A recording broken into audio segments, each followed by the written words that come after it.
Ayan, we would like to acknowledge the presence of our Madam Principal, Madam Mary Rose J. Cabinet. Palakpakan po natin lahat. Grabe na tayo ng ating Principal. Palakpakan niyo po ang ating Madam Mary Rose J. Cabinet.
Ano yan? Alamat ng Lanzones?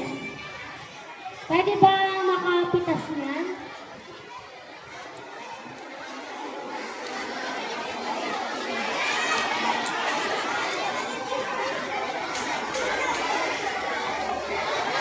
Mamaya magkakaroon tayo ng contest para sa best costume. Tingnan natin kung yung mga mananalo.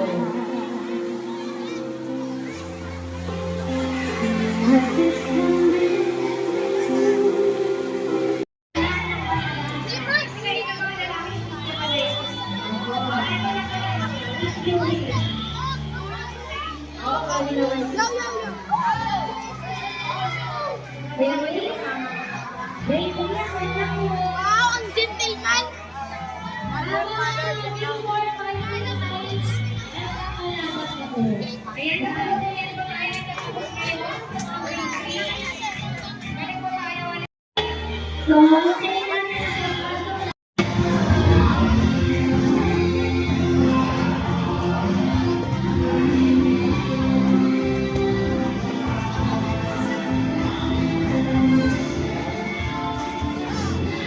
Pag nag-aakyat ka ng ano mo yung mood mo.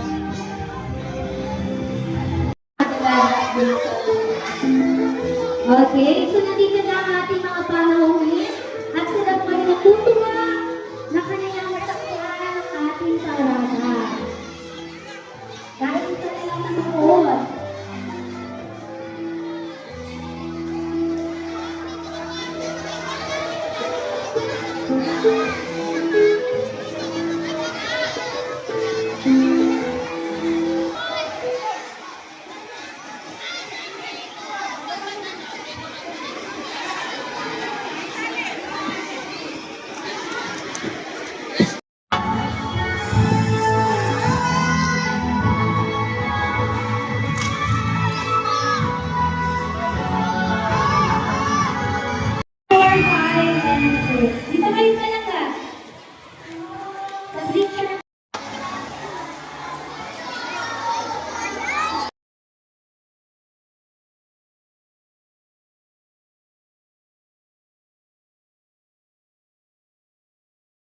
tayo nagsisimula sa ating programa ngayon para sa inyong mga grade 4 to grade 2 of school.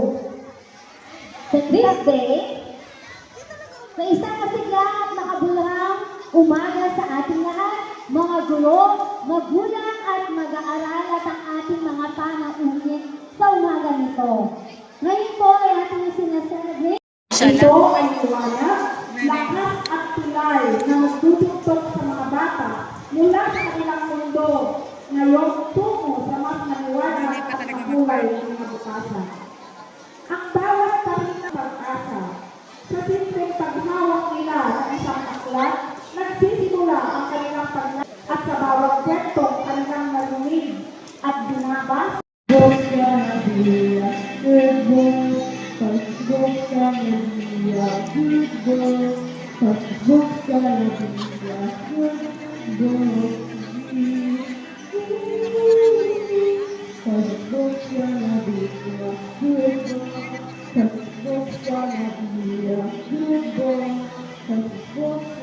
ko po alam kung kasi pa rin ang tawag, pero araling panlipunan na. Pero yung panahon po namin, siguro 2004, Hekasi, Geografiya, Kasaysayan at Sibika. So matanda na po talaga siguro kami.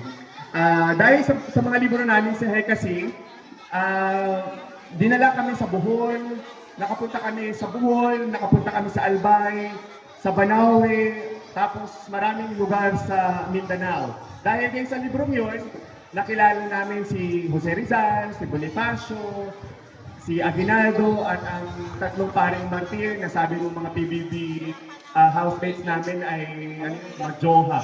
Okay, pero Bumbunsa po ang tawag po natin doon. And sa science book namin, noong